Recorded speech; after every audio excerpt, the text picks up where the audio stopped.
So let's turn back to Isaiah 28, okay? We're going to look at this passage again this morning and dig into some of the details a little bit more of the text. Don's been hitting some of the themes throughout this chapter, and I went last week and looked at it and found a few things, a few connections that to me were interesting that we haven't really drawn out yet. I mean, I'm thinking that when Don comes back in a few weeks, he'll be gone at least one more Sunday, I think 2 more Sundays. When he comes back, I'm guessing he'll come back to this passage. And I don't know if we'll spend all the weeks in between still in the same chapter, but we'll at least today be here in Isaiah 28 and make some observations and talk a little bit about this idea of glory and rest, okay? I want to talk a little bit about this connection that I'm noticing between these two.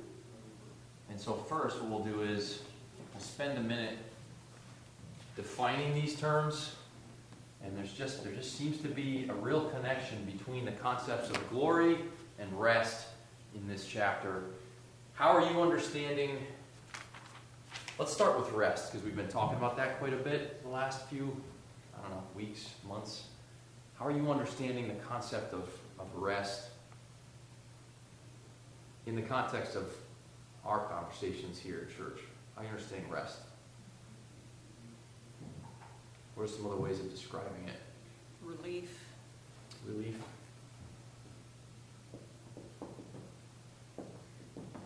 Peace. Peace. And when you say relief and you say peace, what kind of relief or what kind of peace?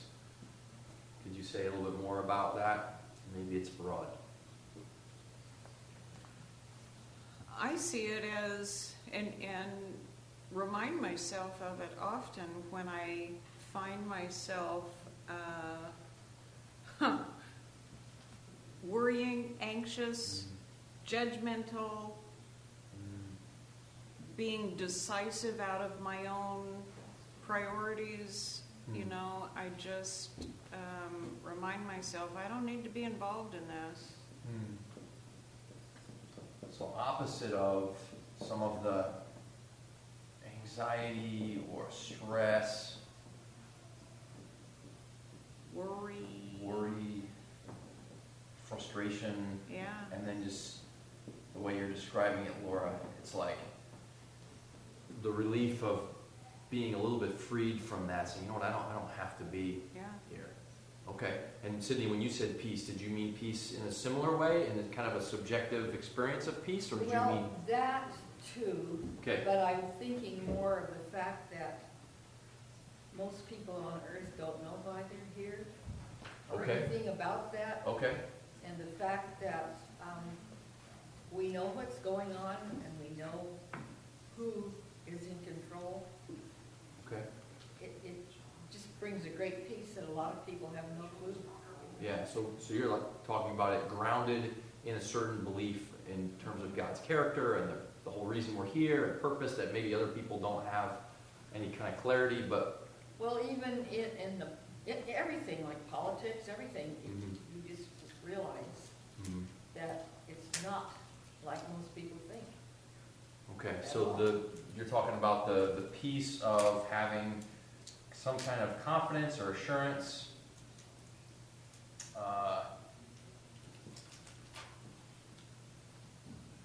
or clarity. It's knowledge, wisdom, I don't know. Okay. Now, Okay, so if rest. you can read that tiny little writing. Yeah. Yeah. You'll at least read the big words. Jack? Contentment? All right. Yeah. Contentment. Good. Spencer? Rest I kind of feel means completion, kind of. Like almost like when a task is completed? Yeah, because when you think about Genesis, on the 7th day God rested, he had completed his task, or I want to say it was another verse, I think it was, I have stayed the course, I have kept the faith. I think that was, I think it was one of Paul's letters. And it's rest, I have I have completed what I am meant to do, what I was called to do, and now, kind of Okay. going back to what Jack said, I am content, I am at peace. Okay. It is a relief of my burden. Okay, so far, we have mainly focused on rest in terms of like a subjective, internal experience of rest, something about how I am, both in my mind and my emotions, how I am experiencing some form of rest. All right, and then this word we haven't talked as much about recently, at least not here in Sunday school, but when you hear the word glory, what do you think of when you hear that? When you hear that word, glory.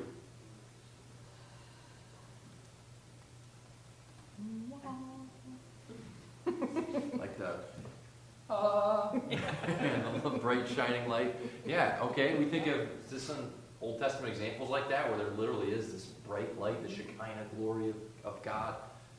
Okay. What else do you think of when you think of glory?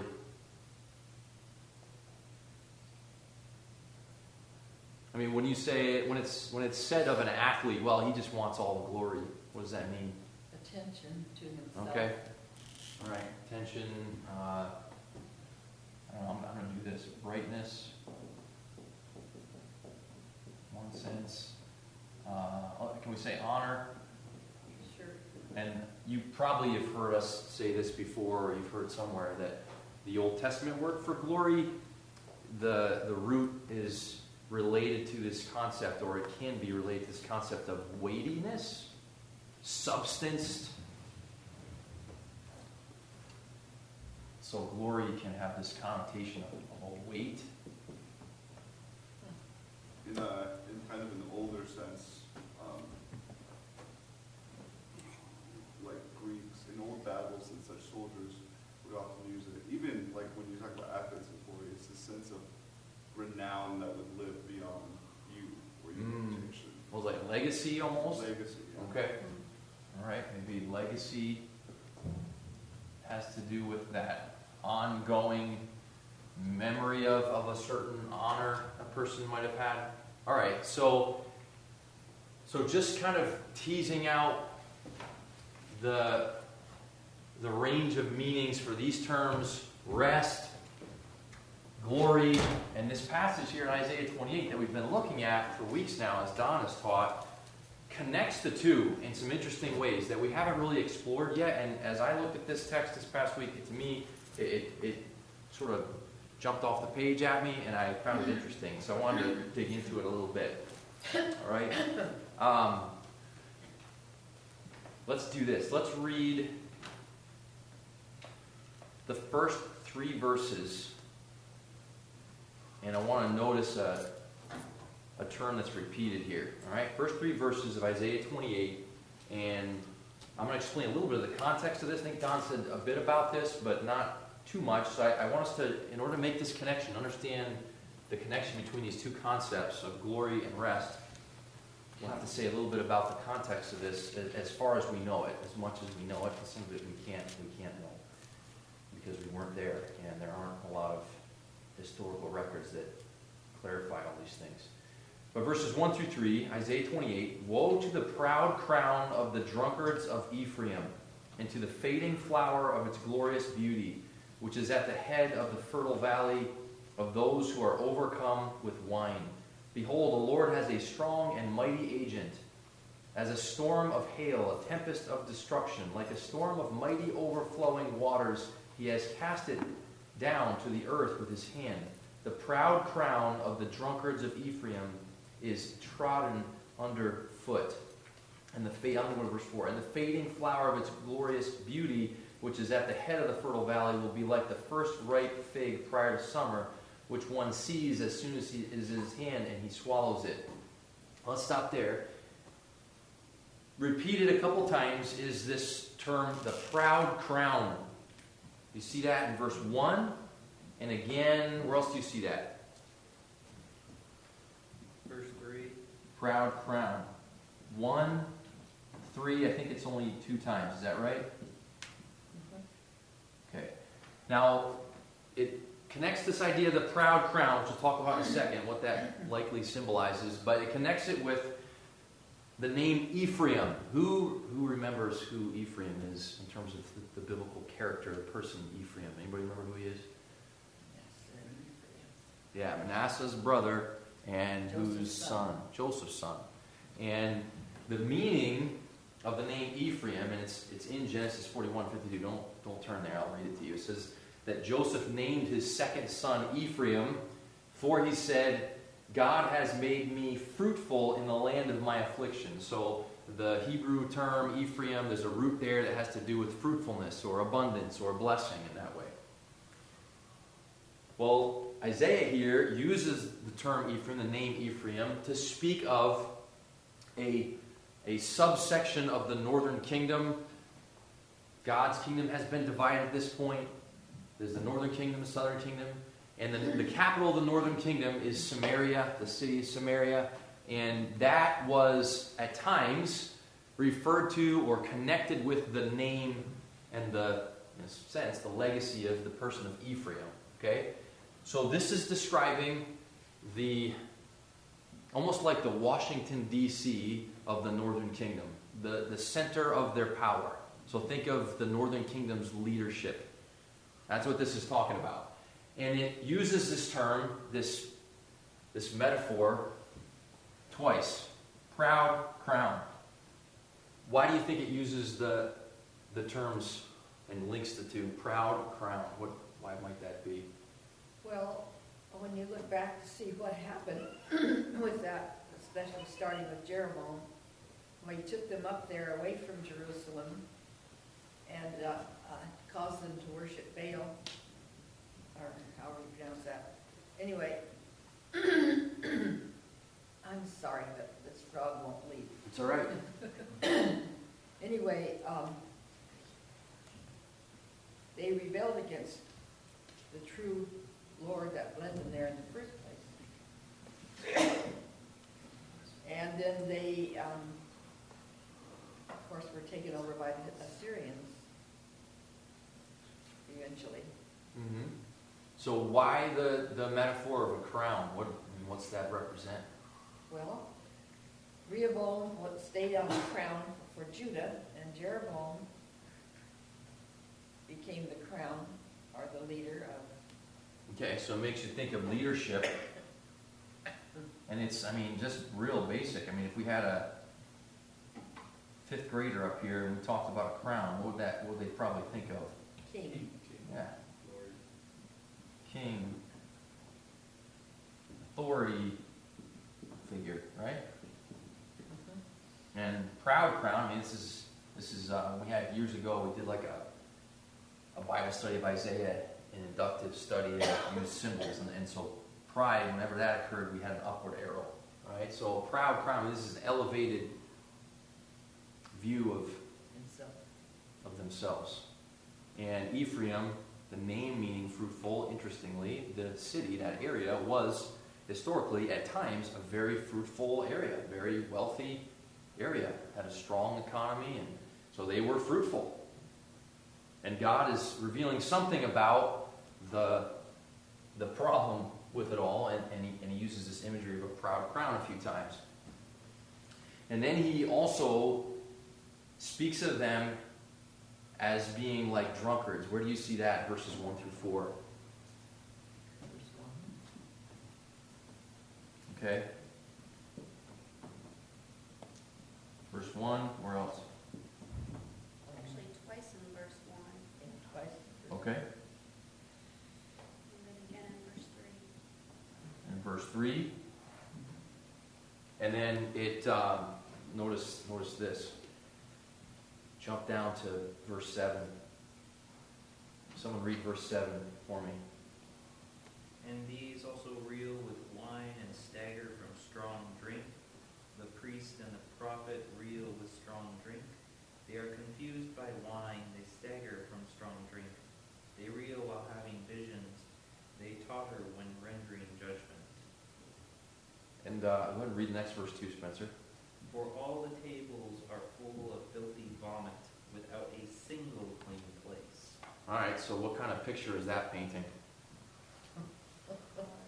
What's that make you think of?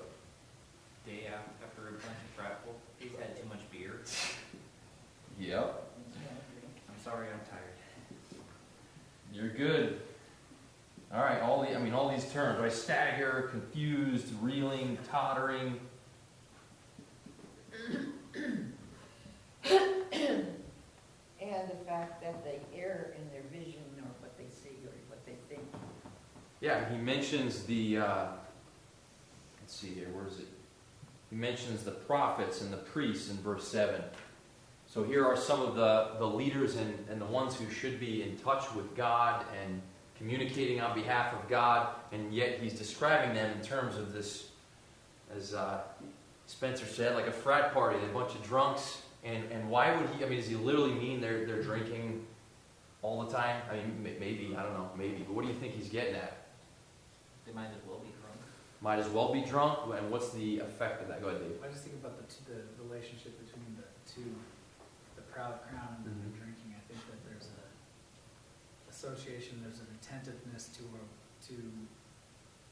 personal achievements, personal glory, personal victory, personal satisfaction, versus where these guys are prophets and priests and no attention's being paid to God's glory, God's desires, what God wants for his people. So Yeah, it's good. So let's do this. So think of that, the personal confidence in themselves and that aspect of their own authority. Clearly that imagery's there, and think of the drunkenness. What a drunk person, what happens to them, their faculties, what happens? Dutch courage. Okay, what else? Keep going. Are they sharp? Are you guys with me? Have you guys been drinking this morning? They're clouded, they're sharp, or sharp. They're not sharp, the opposite of sharp. Clouded, confused, use that. Staggering, they're, knocking over at things, right? It's this picture of I don't know, help me out here. When you can't, They're a mess. when you can't go with what the Lord wants, you become confused like we see in our country today. Okay? It's just almost blown up because of the lack of putting the Lord where he's supposed to be. Okay. All right. Well, we'll kind of see how in this passage how God deals with this, or how he responds to this.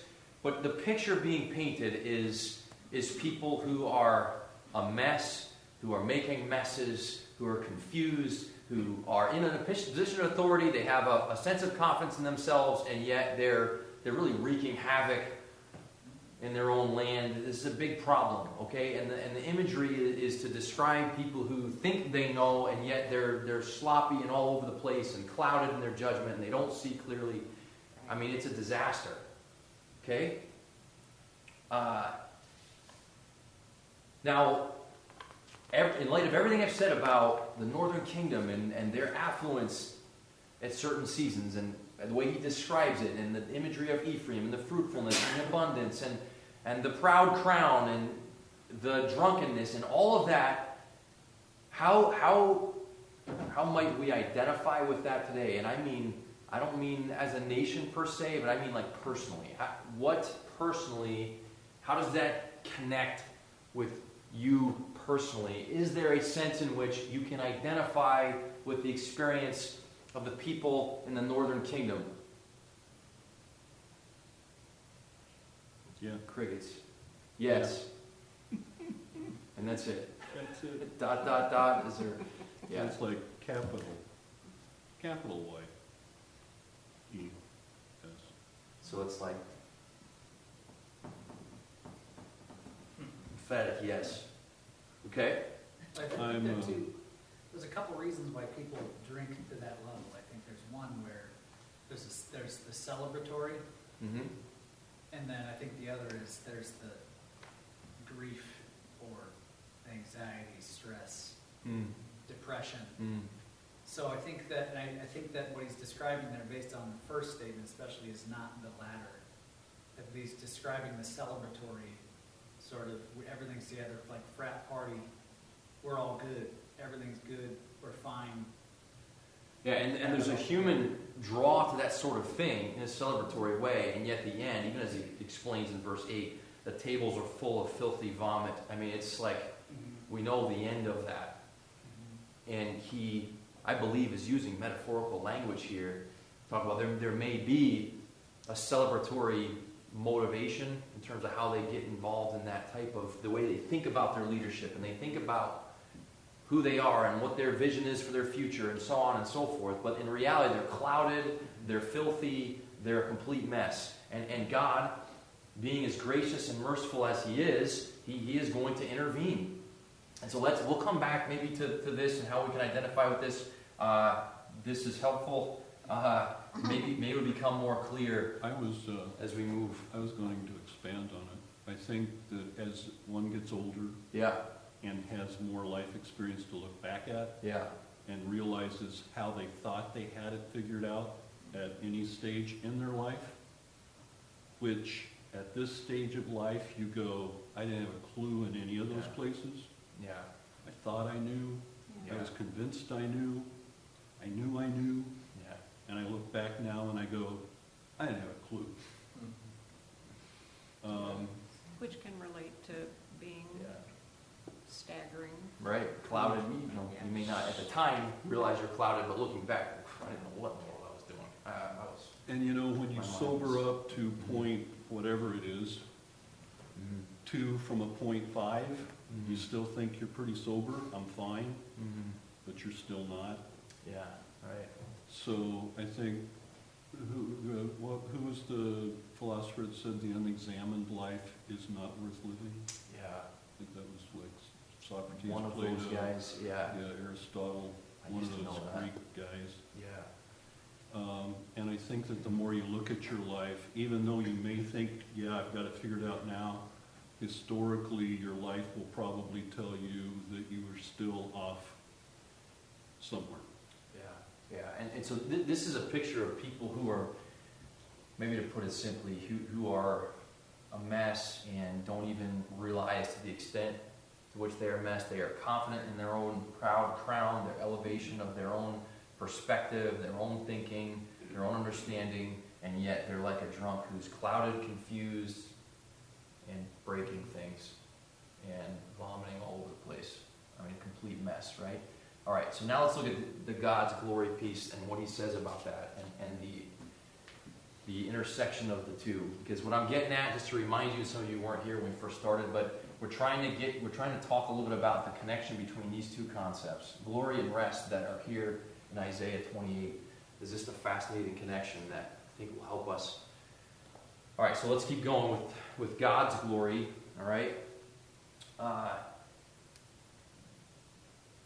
Read verses 5 and 6, somebody for me.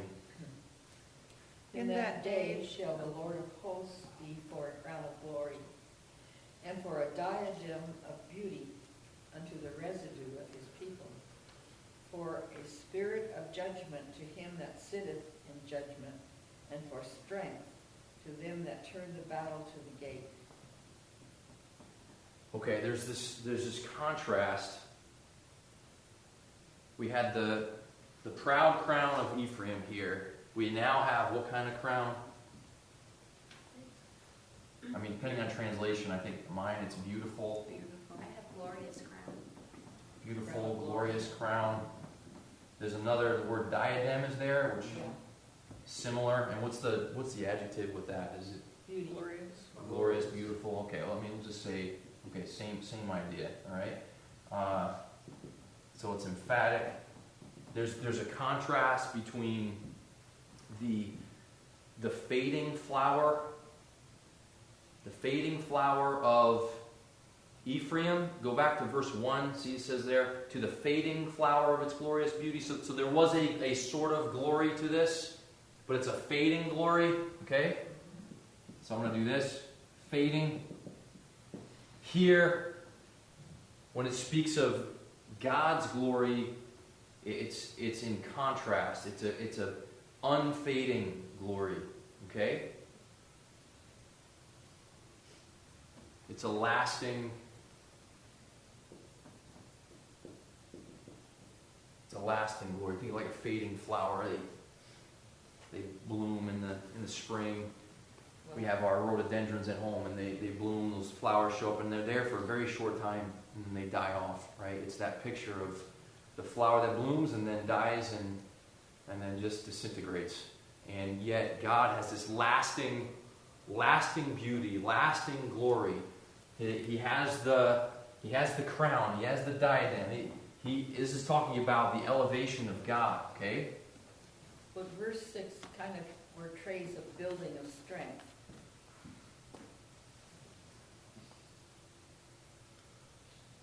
Okay. He says the Doesn't spirit show of something that's justice. fading, it's showing something that's opposite of Who, fading. if this involves lack of good judgment, do you see how this has to do with a true judgment or a good judgment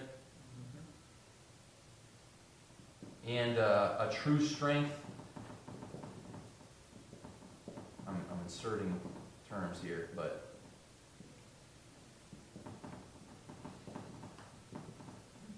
this contrast is significant. And I think it'll make more sense and hit us close to home here as we move along. And in really a way that's both confounding and really helpful. It's a little bit strange, but it's really helpful and liberating. So let's think about the concept of rest. I mean, so we had the contrast, man's elevation, God's elevation. Our sense of pride and authority and confidence, which really amounts to like drunkenness and clouded judgment and insecurity and fading glory. I mean, that contrasted with God's true authority and elevation and glory and beauty and lasting glory and beauty. I mean, there's the contrast being painted. And here's a God who intervenes, who interjects, all right, involves himself. All right. Verse 9 and following. And I'll read this, and this is where we've been spending a lot of time when Don's taught the last few weeks. So I'll just say a little bit about this. But notice what it says here. Verse 9. To whom would he teach knowledge? Who's God teaching? To whom would he interpret or cause to understand the message? Those just weaned from milk, those just taken from the breast like children. Okay? And depending on your translation, mine has question marks afterwards, some may not. There was some debate about what that means exactly, but where he goes next is really important. For he says, order on order, order on order, line on line, line on line, a little here, a little there.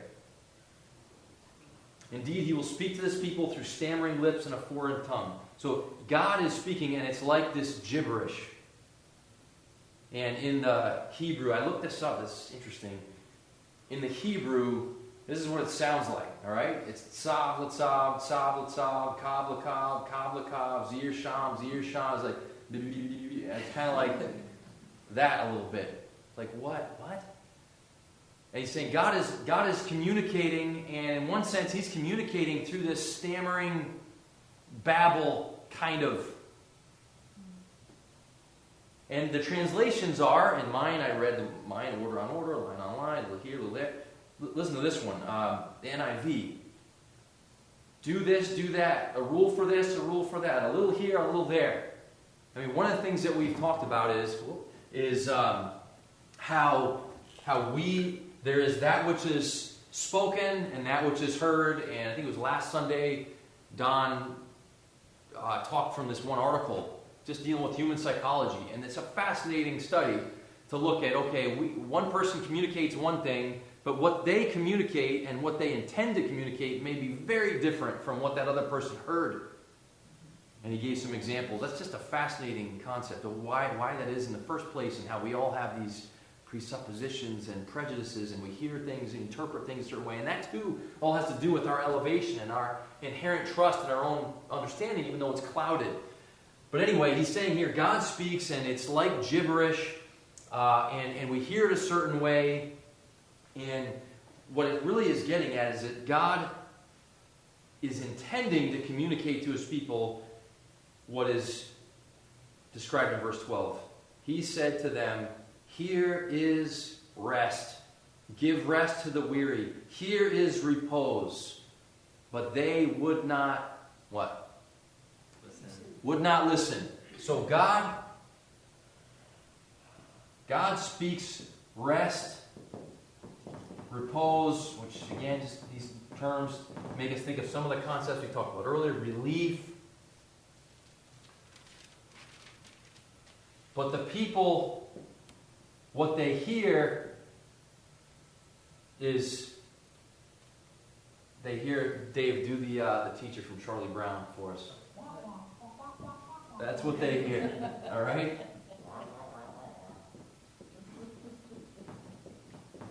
Blah, blah, blah, yeah, whatever. Okay, order on order, line on line. Or do this, do that. Rule for this, a rule for that. And we said that when you have a people who their MO, their mode of operation is this, and God speaks and he speaks this, what people hear is people hear this. Blah, blah, blah. Yeah. Okay, tell me what's, and even, I don't know, it may be a little bit of an interpretive angle, but law upon law, rule upon rule, do this, do that. Okay, just tell me what to do, and I'll just keep doing it, and I'm continuing to pursue rest, and I'm pursuing it in my own way, and God says, no, you're not hearing me. You're not listening. So he goes on, the word of the Lord to them will be, and he repeats it again. So, okay, fine. If you reject, you will not listen. They will not listen. He says, all right, if you won't listen, then this is what you're going to hear. Order on order, line on line, little here, little there, blah, blah, blah, blah, blah, blah. They may go, that they may, here's intent, with the intention, God says, here's what I'm intending by this experience that we're having here together, folks. I'm intending that you may go and stumble backward, be broken, snared, and taken captive. In other words, at some point, at some level, it ain't going to work for you. It's all going to fall apart. The house of cards comes crashing down. The jig is up? Is that how it goes? The jig is up, gig is up, however it goes. At some point, it's over, okay? It's all coming down. So God is speaking rest. Somehow, some way, we don't hear rest. We are running what we hear through the filter of our own presuppositions, our own way of thinking, our own false self-confidence, our own ways of interpreting things. We're not hearing what God is saying, and at some point, everything comes crashing down.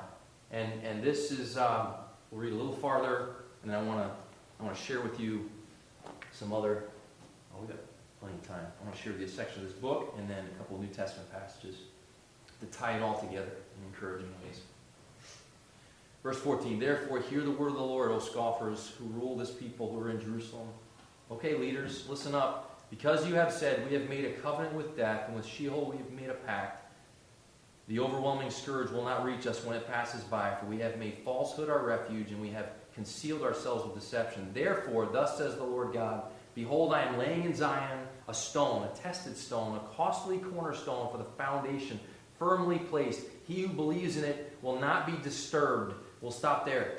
He says, you've been pursuing your own security, your own rest, in your own way. You've not been listening to me. You've been hearing or interpreting what I'm saying as blah, blah, blah, blah, blah. Yeah, tell me I'll do this, I'll do that, whatever. I mean, that's your mode. That's how you're operating.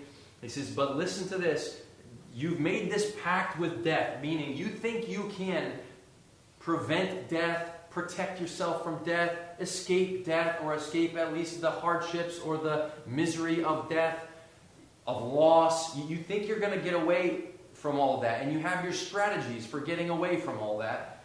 But here's the good news, is that it's all going to come crashing down. You really cannot escape and avoid peril like you're trying to do. You don't know what you're doing, but I am coming to lay in Zion a stone, a tested stone, a costly cornerstone for the foundation, firmly placed. He who believes in this will not be disturbed. Here is true rest.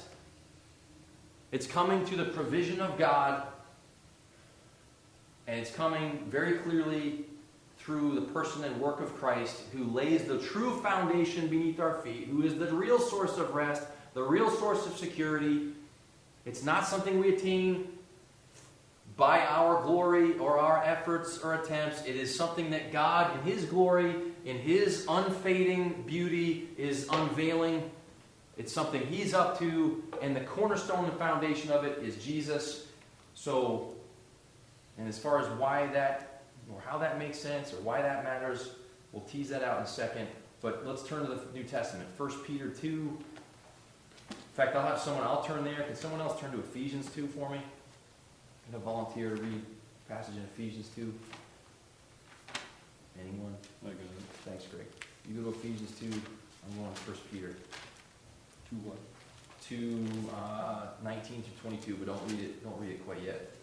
All right, 1 Peter 2, 4 through 7, Peter says, referring back to the same idea, with the knowledge of Jesus and who He was and what He did, Peter says this, coming to Him as a living stone, which has been rejected by men, but is choice and precious in the sight of God, you also, as living stones, are being built up as a spiritual house for a holy priesthood, to offer up spiritual sacrifices acceptable to God through Jesus Christ. For this is contained in Scripture. Behold, I lay in Zion. That is, if Ephraim represents the place, the seat of the Israelites' leadership, Zion represents the seat of God's leadership. He says, behold, I lay in Zion a choice stone, a precious cornerstone. He who believes in Him will not be disappointed.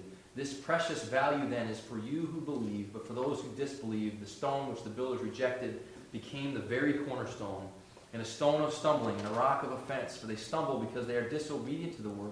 In other words, they won't hear it. And to this doom they were appointed, but you are a chosen race, a royal priesthood, a holy nation, a people for God's own possession, so that you may proclaim the excellencies of Him who has called you out of darkness into His marvelous light. You were once not a people, but you now are the people of God. You had not received mercy, but now you have received mercy. You have this foundation beneath you. You got this cornerstone, or this sort of like a rock bed foundation.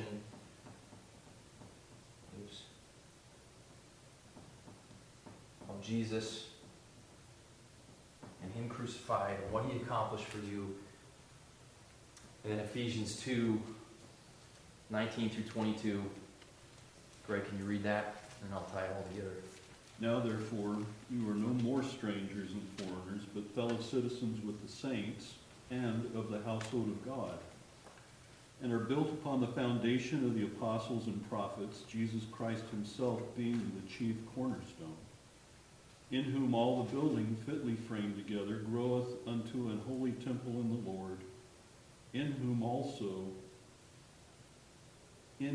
ye also are builded together for an habitation of God through the Spirit. Okay. So all that we just said for the last 40 minutes, I'm going to put you on the spot and see if you can do this. I'm going to read this little section of this book called Upside Down Spirituality by Chad Bird. I finished it just a few weeks ago and keep referring back to it for different reasons. But I'm going to read this section. I want to see if you can connect what I'm about to read with everything we've talked about so far. Okay? So here's what Chad Bird says. He says, Jesus told us to pray to our Father, thy will be done, for a very important reason. His will and our will are usually on opposite ends of a tug-of-war rope with a messy mud puddle between us. He's pulling us toward the very things we think are ludicrous, beneath us, unfulfilling, and painful. We're pulling Him toward what we think and what our society and church often tells us will make us feel important, satisfied, proud, and happy. God's greatest doings for us will often seem at the time like our undoing. And in many ways, that's precisely what they are.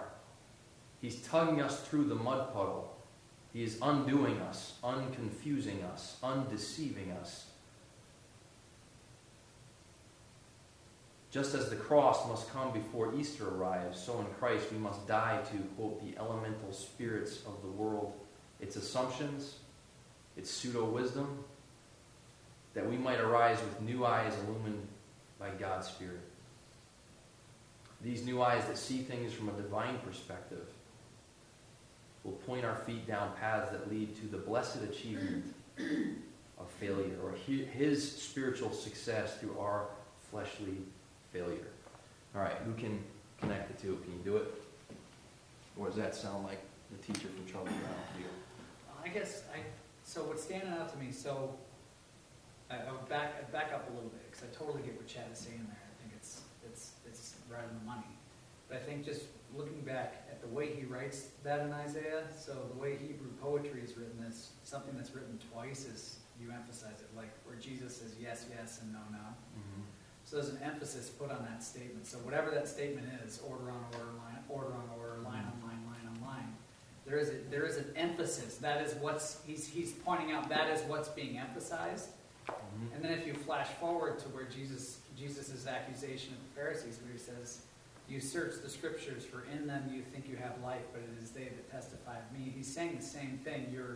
You're reading it, you're clinging to something, you're emphasizing something in your mind that makes you think, or that you think gives you life, or is going to give you rest, and you're emphasizing it over and over again. This is your law you live by, and you're missing me. And I think that's the reality with me. That's the reality with all of us, is that we like Don always says, whatever your should list is, you're shoulding all over yourself, because you're just all this stuff, all these laws, all these rules that really, maybe even in essence, were meant to point us to Christ for our rest. We cling to as if those things themselves are going to yield our rest. Mm-hmm. And it's a deception that we all continually fall into, the pattern that we all default back to. And I love what Chad says there, because he's saying, like, basically God is inviting you via these things that you are not going to define as good for you into actual rest. And on the other side of that is I'm pulling myself back towards whatever law or whatever standard I think is going to give me rest in life. And, thankfully God wins that battle, but, it just points to our sickness and also God's goodness. All right, so here's my little diagram of what Dave just said, which I think is totally related to what Chad Burr is saying. Can you guys see that? Mm-hmm. Can you see that? All right, so this is the little guy moving forward. That's you. That's me. All right, and here's the order on order, line on line. God is communicating to them, and they are hearing something. And what happens is we are in pursuit of rest and security, and try to make a covenant with death, to where we're trying to avoid and escape the peril of whatever we don't want, and to include physical death itself, but everything else that's negative that goes along with that, right? So here's us, and we are hearing God speaking, and we are hearing by what He's saying, oh, okay, this is a way by which I now go get rest. You guys with me so far? This is what we hear because of our operating presupposition, because of the proud crown of our fading glory. This is how we hear, okay? And what He's really saying is,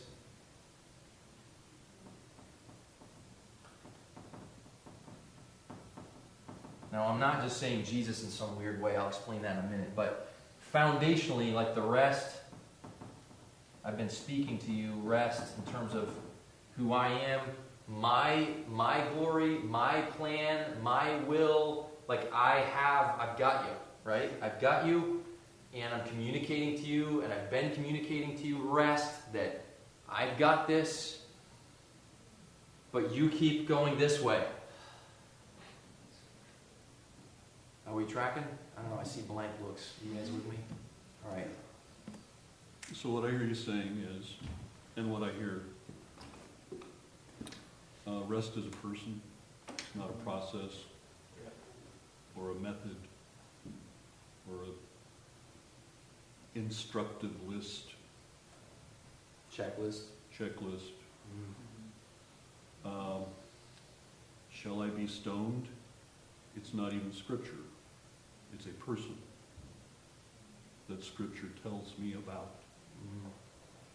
It's the living Word.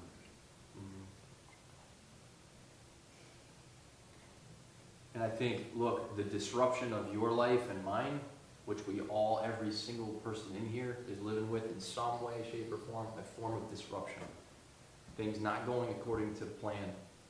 The proud crown of Jeff's glory or yours, or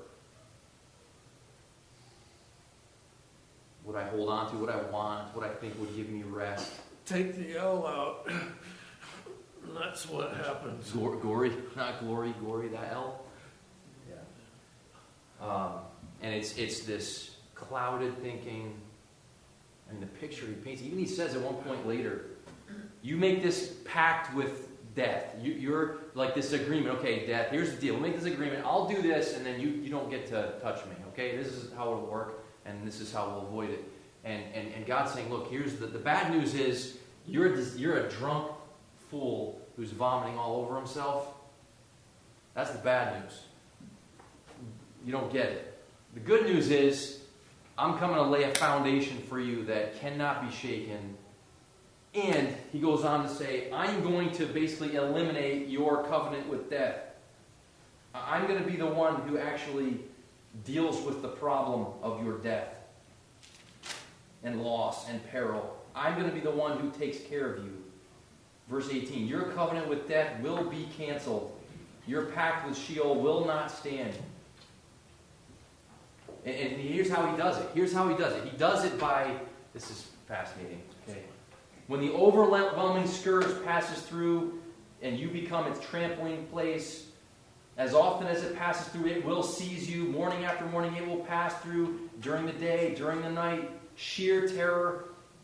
The bed is too short on which, this is amazing. The bed is too short on which to stretch out, and the blanket is too small to wrap oneself in. So he's talking about the topic of rest, right? And where do you rest? You rest typically in a bed.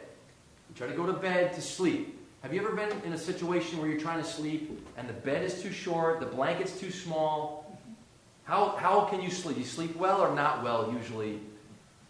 My wife and I have a continual battle. Over the blankets? Yeah. So I'll wake up and I've got a corner of a sheet. Like, where's Yeah. my blankets? I look over it. They're half falling off. You've got like a little Yeah. triangle of the corner that's a like corner, right here. just Yeah. a tiny You're bit. freezing. Yeah. He's like, look, all your plans, it ain't going to work. That's what he's saying. It's not going to work. Terror is going to seize you. And in their case, guess what terror came in the form of? A bunch of overwhelmingly powerful Assyrians who came in and destroyed them. And I don't know what it looks like in your life, but when Chad Bird talks about the mud puddle, here's what he's saying. Okay, we'll close on this. He's saying, God is pulling you toward the mud puddle, the place you least want to be. And that's exactly where he meets you to minister his rest to you. Your strategy fails, he succeeds. You making it about your glory is a recipe for disaster. It's destined to fail. It is sure doom. His glorious plan to exalt himself and show off his heart and his greatness, his mercy, his compassion, giving you in Christ a sure foundation, real rest, real peace, real everything. That is a sure thing. And he is, back then, was bringing his people to that conclusion. He's bringing us to that conclusion today. And depending on what you're going through, like, you may not feel this profound sense of tug of war right now, but at some point you will. And this is what God is up to. Fighting, as Josh Cook used to say, fighting against our hearts for our hearts. There's a sense in which, I love this, the name Israel, right? There's some debate about the Hebrew meaning of that, but one theory is that it means one who contends with God. The other theory is that it means God contends. Either way, the name Israel itself is this picture of a wrestling match with our Creator. And how does Jacob end up in that situation? He gets his hip He out. walks with a limp the rest of his life, right? Because who won?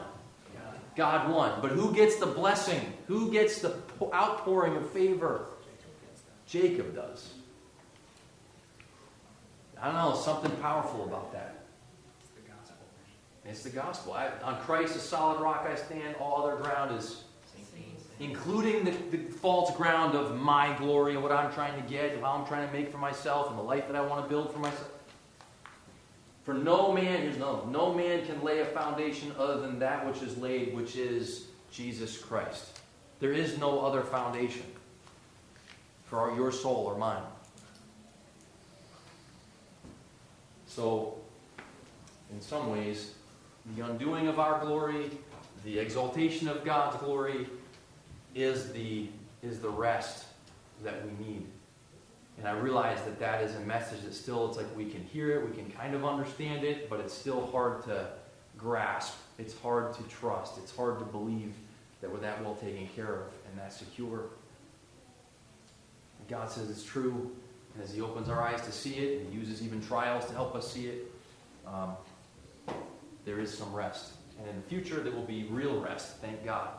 For now, we get glimpses of it, momentary experiences of it, but it makes sense of things. And it's certainly better than the alternative. All right, let's close in prayer.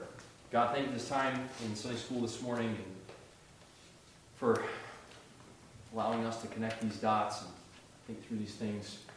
Pray, Lord, that you help us to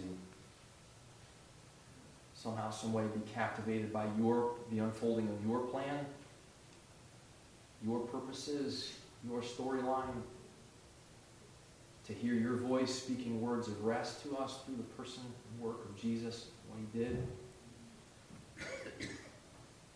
Help us to grasp and to rest in being your children and being redeemed and having a hope that is more sure than we often feel. Help us, God, to see these connections and to listen to you and what you say. In Jesus' name I pray. Amen.